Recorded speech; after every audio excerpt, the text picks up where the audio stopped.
licenciada. Buenos días, muchas gracias al comité organizador por estar en esta hermosa ciudad y con gente tan encantadora. Debo decir que el doctor Guerrón ya me ayudó con la mitad de la presentación, así que yo no sé si era defendiendo el bypass o la manga, pero estoy de acuerdo, doctor. Vamos a ver, lo que tengo que exponer es, si tiene tanto reflujo y tanta reganancia, ¿por qué es la que más se hace? Vamos analizando cada parte para ver si esto es así, ¿cierto? Mi conflicto de interés, como bien ya se ha visto, la manga gástrica es la cirugía que más se realiza a nivel mundial. Claro, en Latinoamérica todavía está arraigado bastante el bypass, pero cada vez más la manga. Como es la más realizada, también tiene una técnica bastante estandarizada y que está publicada y cada vez más se trata de estandarizar. ¿Para qué?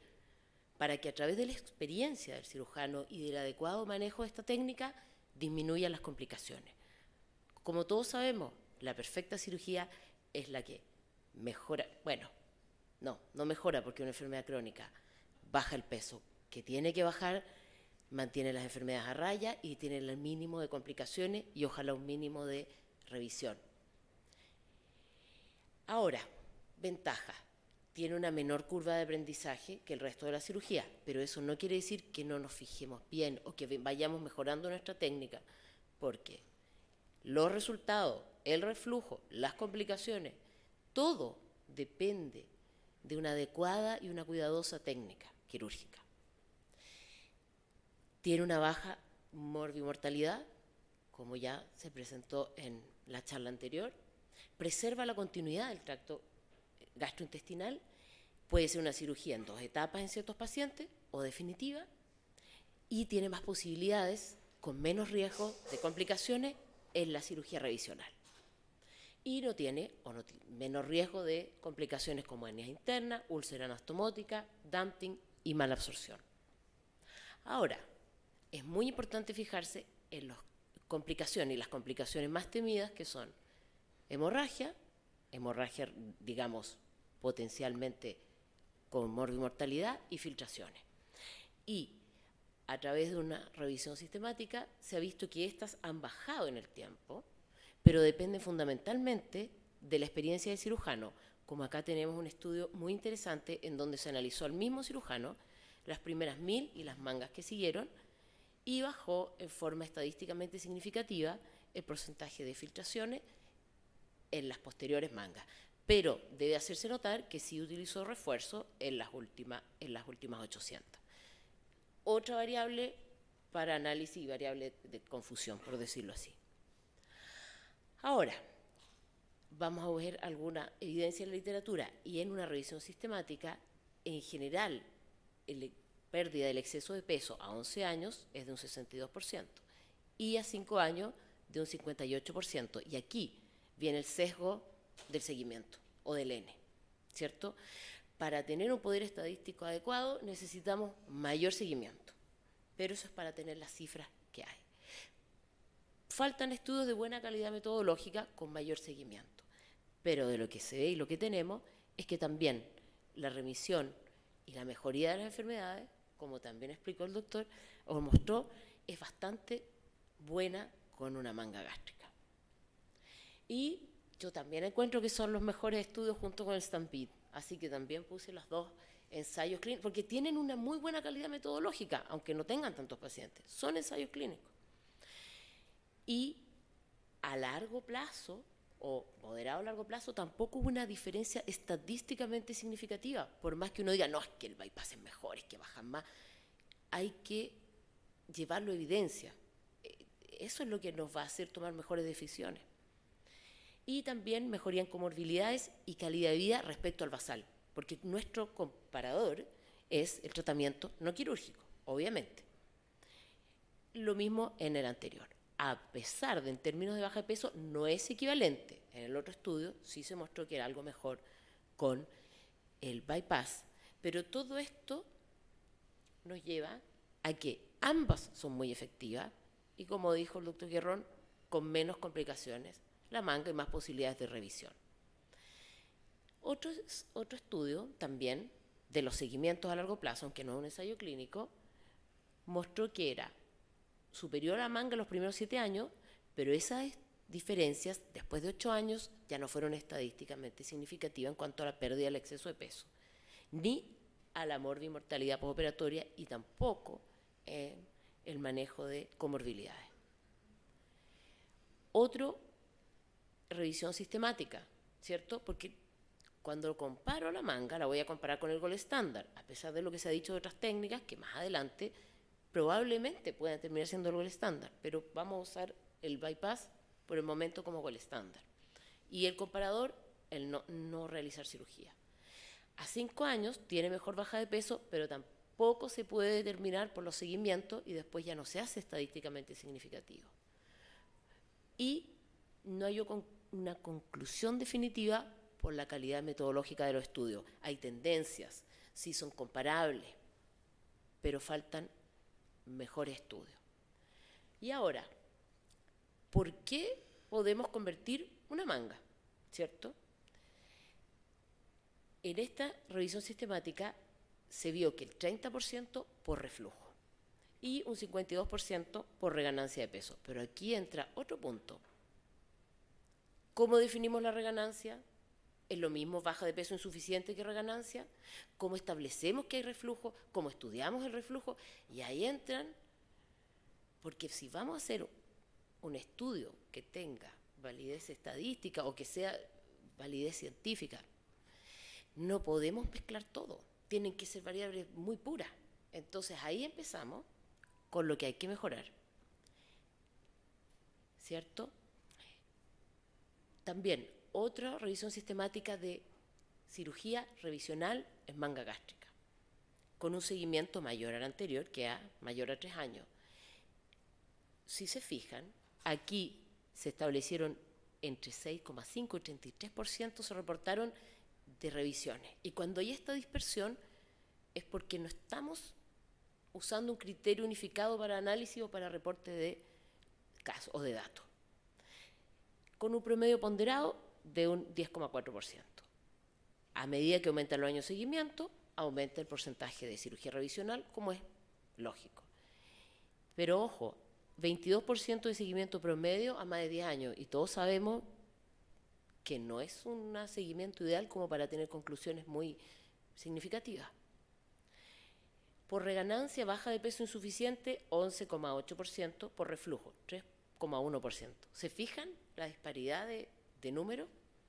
Y la cirugía revisional más frecuente en este caso fue el bypass en IDRU. Hablemos de reflujo ahora. ¿Qué pasa con el reflujo? ¿Es una cirugía que causa reflujo? Igual voy a hablar de eso más adelante, en otra charla. Algunos estudios muestran mejoría del reflujo. Otros muestran que empeora el reflujo, pero aquí hay que definir a cuáles pacientes. En general, 20% mejoría del reflujo, 20 a 30% empeora, reflujo de novo. Pero estamos hablando de pacientes con reflujo silente, pacientes no sintomáticos, pacientes que no tengan un reflujo establecido. Ese es otro tema. A menos que sea un reflujo gástrico severo o un Barrett, en los otros pacientes es difícil predecir a quién le va a dar el reflujo que va a requerir. Hasta una conversión, finalmente. ¿Por qué? Porque hay distintos factores, pero eso es de la charla que sigue más adelante, que empeoran el reflujo y otros factores que lo mejoran. Entonces, como es multifactorial, aquí estamos mezclando varias cosas que son difíciles de analizar o tendrían que ser, digamos, un estudio mejor diseñado para eso. Factores que empeoran y factores que mejoran el reflujo en el mismo paciente. Hay una revisión sistemática en cuanto al efecto de la manga gástrica en el reflujo gastroesofágico.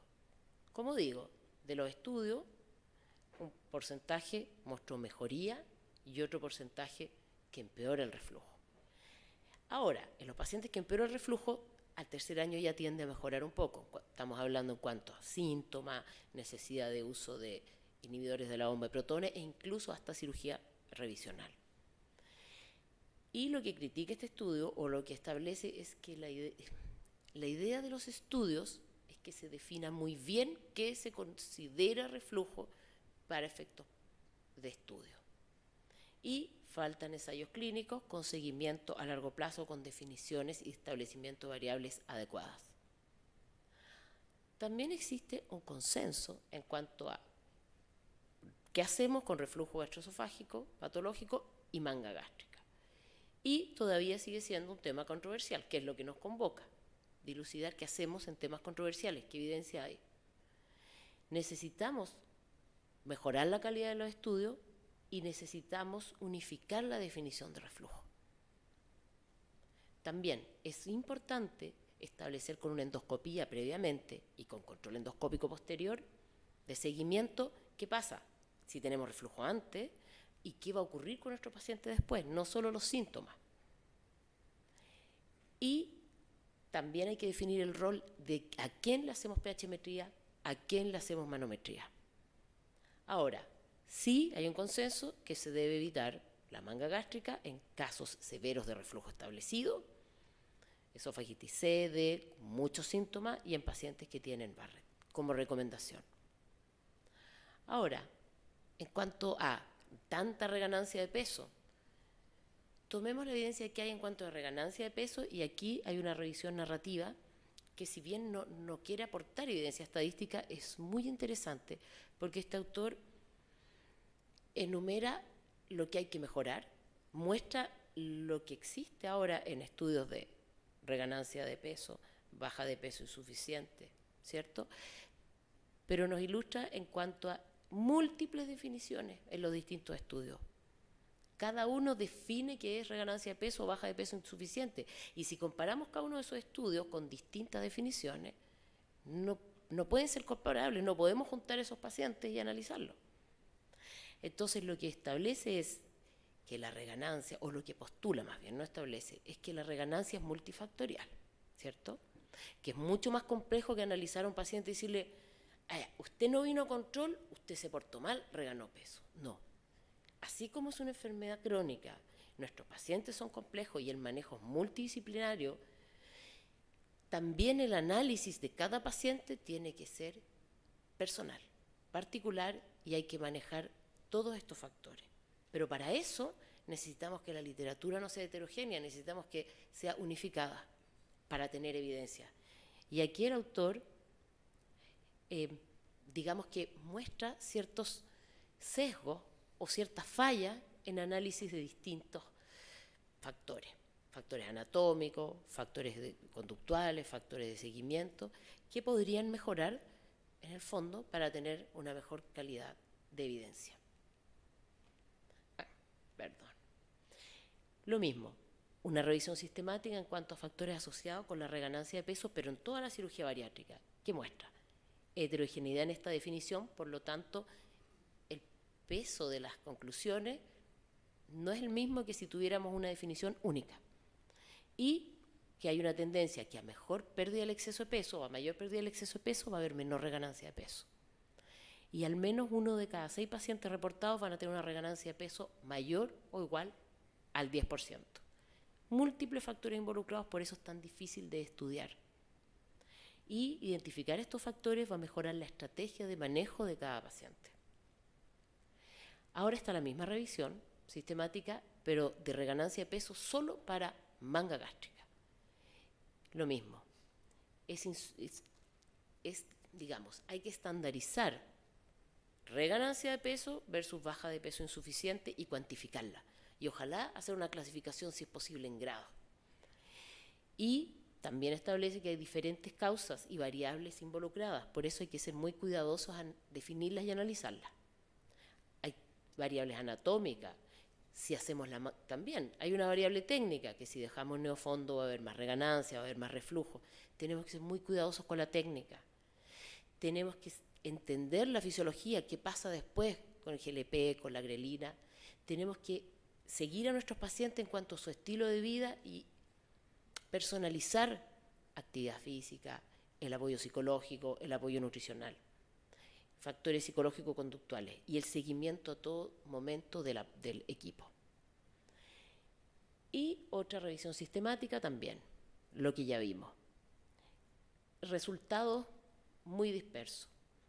Hasta un 75% de reganancia a 5 años, que eso tampoco Me parece que eso falla en las definiciones. No creo que el 75% de pacientes reganen el peso. Pero lo que yo creo no importa. Lo que hay que hacer es evidenciar esto. Estandarizar definiciones y técnica quirúrgica para poder analizar mejor, estandarizar el manejo postoperatorio de los pacientes y mejorar la calidad de los estudios. Ahora, en calidad de vida, ambas tienen una calidad de vida mucho mejor que no hacer cirugía o que el manejo médico y con fármaco.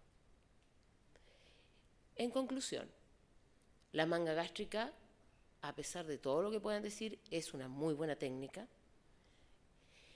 tiene un bajo porcentaje de complicaciones y la reganancia de peso aceptable, lo pongo entre comillas, definamos mejor cuál es la real reganancia de peso y separemos los pacientes con baja de peso insuficiente de los de reganancia de peso y por qué.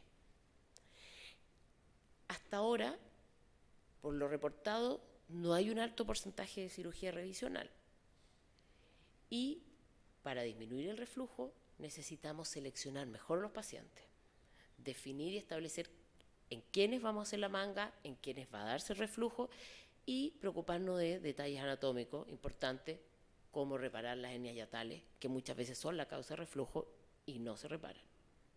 Por lo tanto, para mejorar nuestros resultados en manga gástrica y que se siga haciendo mucho, debemos de estandarizar las variables para analizar a los pacientes, seguirlos a largo plazo y definir cuál es el perfil de paciente, porque finalmente el perfil de paciente, o sea, tenemos que decidir la mejor cirugía para cada paciente y para eso tenemos que tener el perfil de paciente para cada cirugía.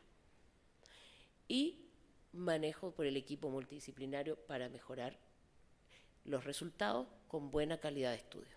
Muchas gracias.